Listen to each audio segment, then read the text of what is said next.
seems almost a message coming from space. Chapter 5. Coraline locked the door of the drawing room with the old black key.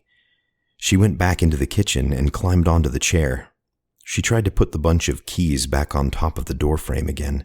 She tried 4 or 5 times before she was forced to accept that she just wasn't big enough, and she put them down on the counter next to the door. Her mother still hadn't returned from her shopping expedition. Coraline went to the freezer and took out a spare loaf of frozen bread in the bottom compartment. She made herself some toast with jam and peanut butter. She drank a glass of water. She waited for her parents to come back. Then it began to get dark. Coraline microwaved herself a frozen pizza. Then Coraline watched television. She wondered why grown-ups gave themselves all the good programs with all the shouting and running around in. After a while, she started yawning. Then she undressed and brushed her teeth and put herself to bed. In the morning, she went into her parents' room, but their bed hadn't been slept in, and they weren't around. She ate canned spaghetti for breakfast. For lunch, she had a block of cooking chocolate and an apple. The apple was yellow and slightly shriveled, but it tasted sweet and good. For tea, she went down to see Mrs. Spink in Forcible. She had 3 digestive biscuits, a glass of limeade, and a cup of weak tea. The limeade was very interesting. It didn't taste anything like limes. It tasted bright green and vaguely chemical. Coraline liked it enormously. She wished they had it at home. "How are your dear mother and father?" asked Miss Spink. "Missing," said Coraline.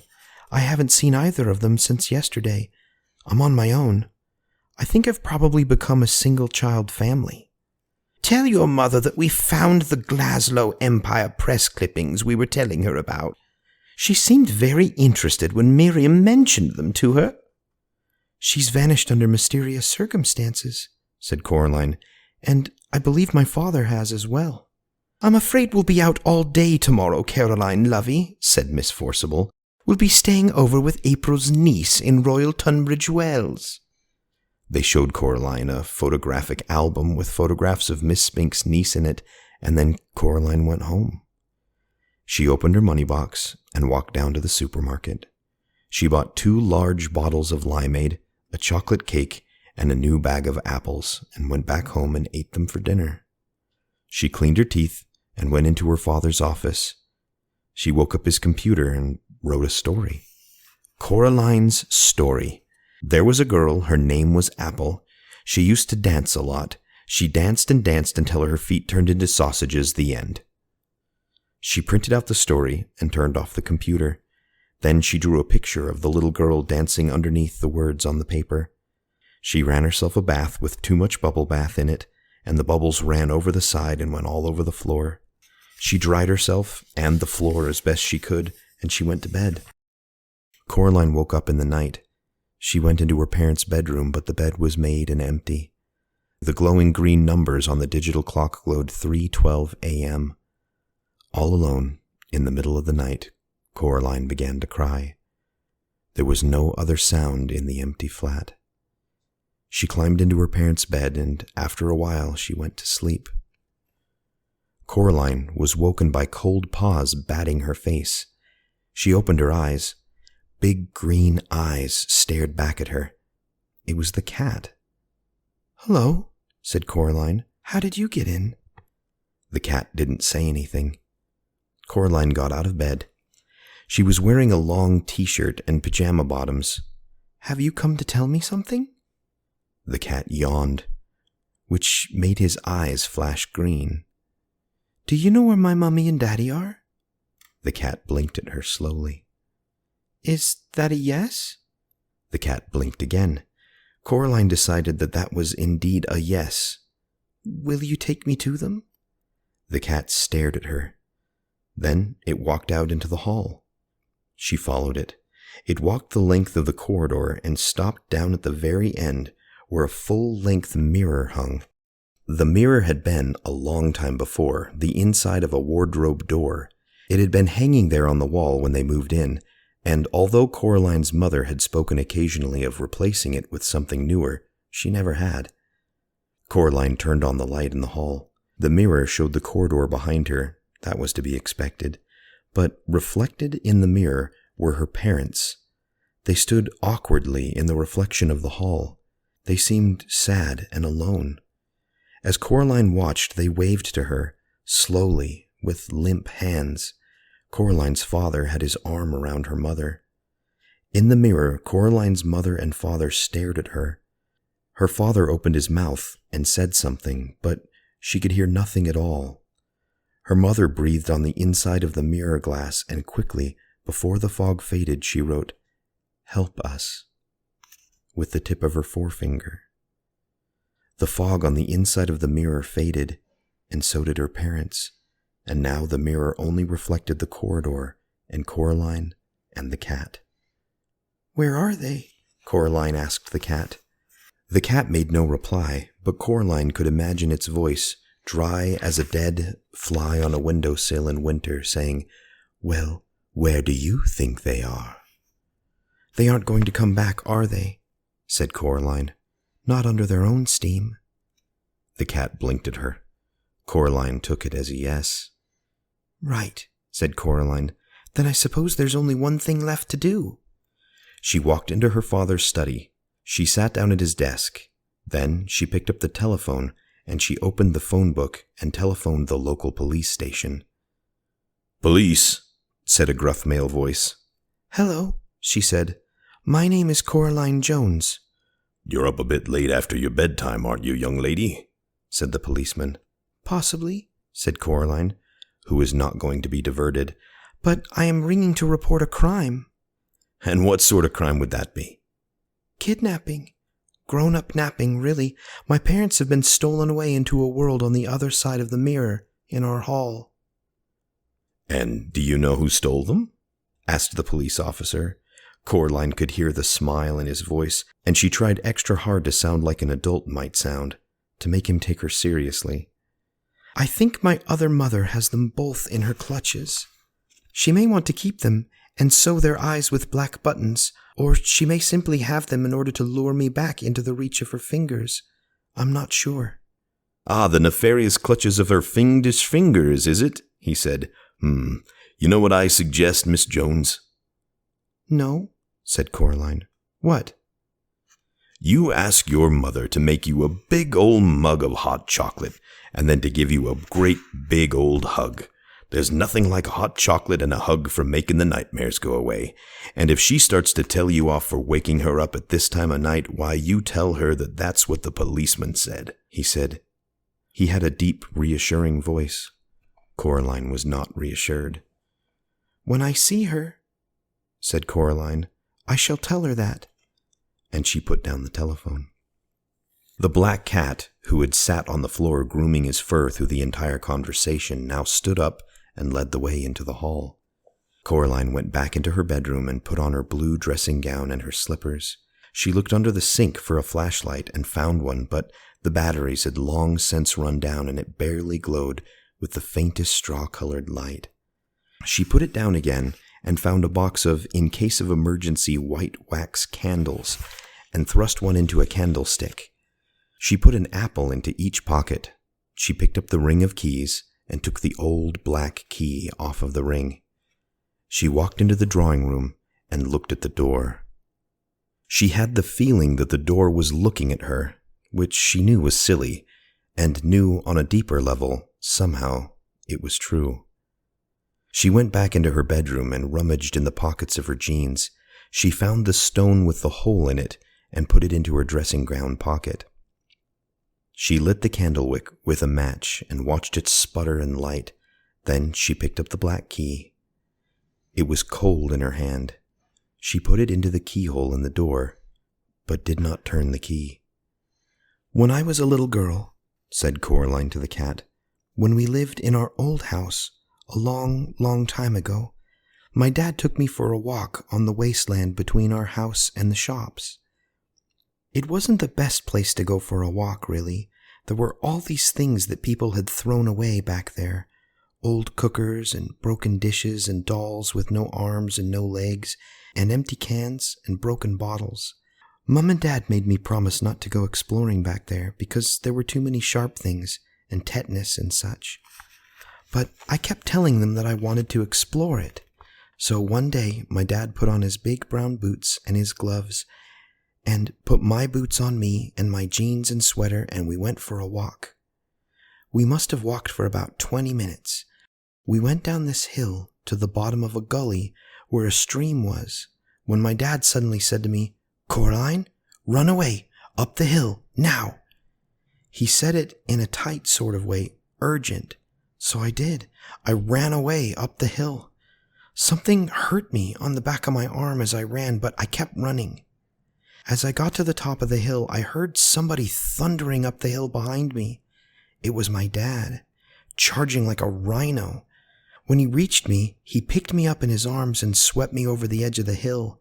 And then we stopped, and he puffed and we panted, and we looked back down into the gully. The air was alive with yellow wasps. We must have stepped on a wasp's nest in a rotten branch as we walked, and while I was running up the hill, my dad stayed and got stung to give me time to run away.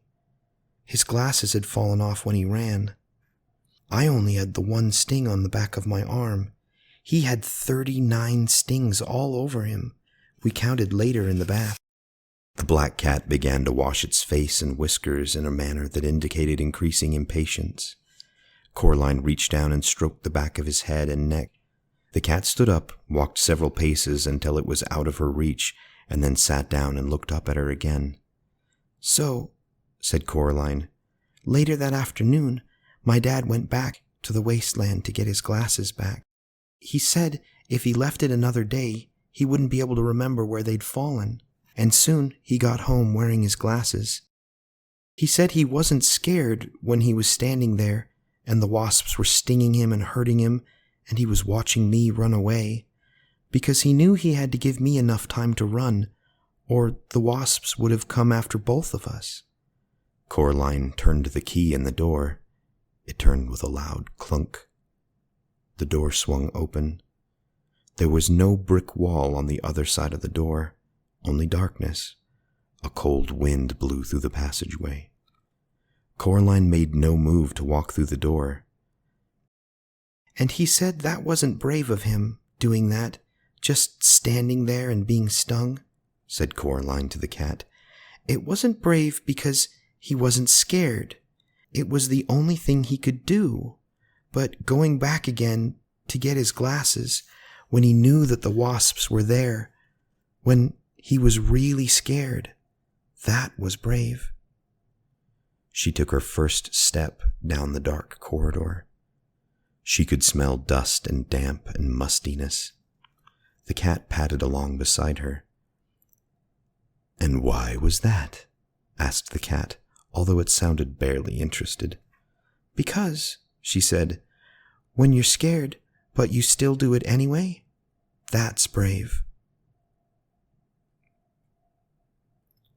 The candle cast huge, strange, flickering shadows along the wall. She heard something moving in the darkness, beside her or to the side of her. She couldn't tell. It seemed as if it was keeping pace with her, whatever it was. "Is that why you're going back to her world, then?" said the cat. "Because your father once saved you from wasps." "Don't be silly," said Coraline. "I'm going back for them because they're my parents, and if they noticed that I was gone, I'm sure they would do the same for me. You know you're talking again?" "How fortunate I am," said the cat, "in having a traveling companion of such wisdom and intelligence." Its tone remained sarcastic, but its fur was bristling, and its brush of a tail stuck up in the air. Coraline was going to say something like sorry, or wasn't it a lot shorter for walk last time, when the candle went out as suddenly as if it had been snuffed out by someone's hand. There was a scrabbling and a pattering, and Coraline could feel her heart pounding against her ribs. She put out one hand and felt something wispy, like a spider's web, brush her hand and her face. At the end of the corridor, the electric light went on, blinding after the darkness. A woman stood silhouetted by the light, a little ahead of Coraline. "Coraline, darling," she called. "Mum," said Coraline, and she ran forward, eager and relieved. "Darling," said the woman, "why did you ever run away from me?" Coraline was too close to stop, and she felt the other mother's cold arms enfold her. She stood there, rigid and trembling as the other mother held her tightly. "Where are my parents?" Coraline asked. "We're here," said her other mother, in a voice so close to her real mother's that Coraline could scarcely tell them apart. "We're here. We're ready to love you and play with you and feed you and make your life interesting." Coraline pulled back, and the other mother let her go with reluctance. The other father, who'd been sitting on a chair in the hallway, stood up and smiled. "Come into the kitchen," he said. "I'll make us a midnight snack, and you'll want something to drink. Hot chocolate, perhaps?" Coraline walked down the hallway until she reached the mirror at the end. There was nothing reflected in it but a young girl in a dressing gown and slippers who looked like she had recently been crying, but whose eyes were real eyes, not black buttons, and who was holding tightly to a burned-out candle in a candlestick. She looked at the girl in the mirror, and the girl in the mirror looked back at her. "I will be brave," thought Coraline. "No, I am brave." She put down the candlestick on the floor, then turned around. The other mother and other father were looking at her hungrily. "I don't need a snack," she said. "I have an apple, see?" And she took an apple from her dressing gown pocket, then bit into it with relish and enthusiasm that she did not really feel. The other father looked disappointed. The other mother smiled, showing a full set of teeth, and each of the teeth was a tiny bit too long. The light in the hallway made her black button eyes glitter and gleam. "You don't frighten me," said Coraline, although they did frighten her, very much. "I want my parents back." The world seemed to shimmer a little at the edges. "Whatever would I have done with your old parents? If they have left you, Coraline, it must be because they've become bored of you, or tired. Now I will never become bored of you, and I will never abandon you. You will always be safe here with me." The other mother's wet-looking black hair drifted around her head like the tentacles of a creature in the deep ocean. "They weren't bored of me," said Coraline. "You're lying. You stole them." "Silly, silly Coraline. They are fine wherever they are." Coraline simply glared at the other mother. "I'll prove it," said the other mother, and brushed the surface of the mirror with her long white fingers. It clouded over as if a dragon had breathed on it, and then it cleared. In the mirror, it was daytime already. Coraline was looking at the hallway all the way down to her front door. The door opened from the outside, and Coraline's mother and father walked inside. They carried suitcases. "That was a fine holiday," said Coraline's father. "How nice it is not to have Coraline anymore," said her mother with a happy smile. "Now we can do all the things we've always wanted to do, like go abroad, but we're prevented from doing so by having a little daughter." "And," said her father, "I take great comfort in knowing that her other mother will take better care of her than we ever could." The mirror fogged and faded and reflected the night once more. "See?" said the other mother. "No," said Coraline. "I don't see, and I don't believe it either." She hoped that what she had just seen was not real, but she was not as certain as she sounded. There was a tiny doubt inside her, like a maggot in an apple core. Then she looked up and saw the expression on her other mother's face, a flash of real anger, which crossed her face like shimmering lightning, and Coraline was sure in her heart that what she had seen in the mirror was no more than an illusion. Coraline sat down on the sofa and ate her apple. "Please," said her other mother, "don't be difficult." She walked into the drawing room and clapped her hands twice. There was a rustling noise, and a black rat appeared. It stared up at her. "Bring me the key," she said.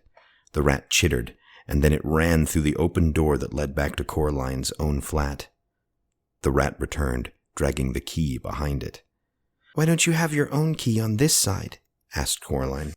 "There's only one key, only one door," said the other father. "Hush," said the other mother. "You must not bother our darling Coraline's head with such trivialities." She put the key in the keyhole and twisted.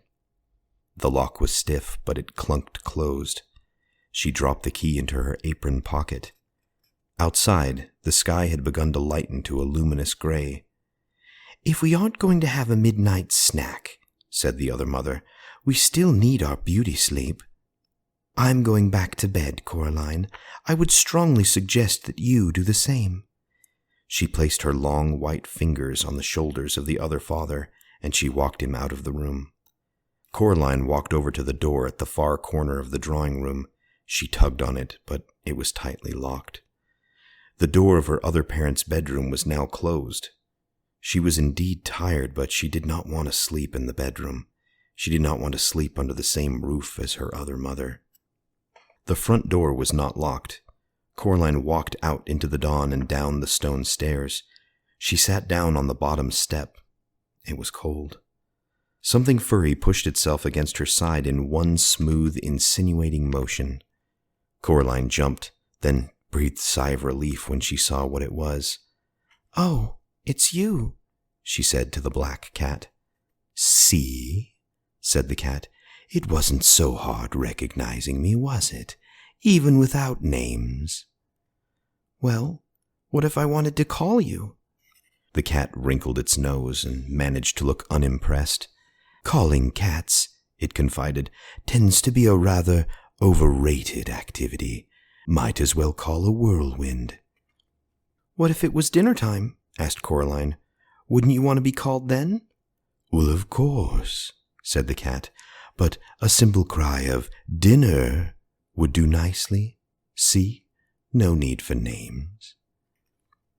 "Why does she want me?" Coraline asked the cat. "Why does she want me to stay here with her?"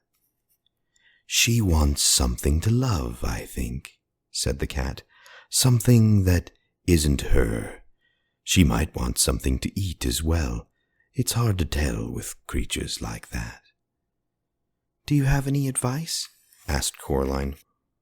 The cat looked as if it was about to say something else sarcastic. Then it flicked its whiskers and said, "Challenge her. There's no guarantee she'll play fair, but her kind of thing loves games and challenges." "What kind of thing is that?" asked Coraline. But the cat made no answer, simply stretched luxuriantly and walked away. Then it stopped and turned and said, "I'd go inside if I were you. Get some sleep. You have a long day ahead of you." And then the cat was gone. Still, Coraline realized it had a point. She crept back into the silent house, past the closed bedroom door inside which the other mother and the other father, what? She wondered, slept? Waited? And then it came to her that, should she open the bedroom door, she would find it empty, or more precisely, that it was an empty room, and it would remain empty until the exact moment that she opened the door. Somehow, that made it easier. Coraline walked into the green and pink parody of her own bedroom. She closed the door and hauled the toy box in front of it. It would not keep anyone out, but the noise somebody would make trying to dislodge it would wake her. She hoped. The toys in the toy box were still mostly asleep, and they stirred and muttered as she moved their box, and then they went back to sleep. Coraline checked under the bed, looking for rats, but there was nothing there.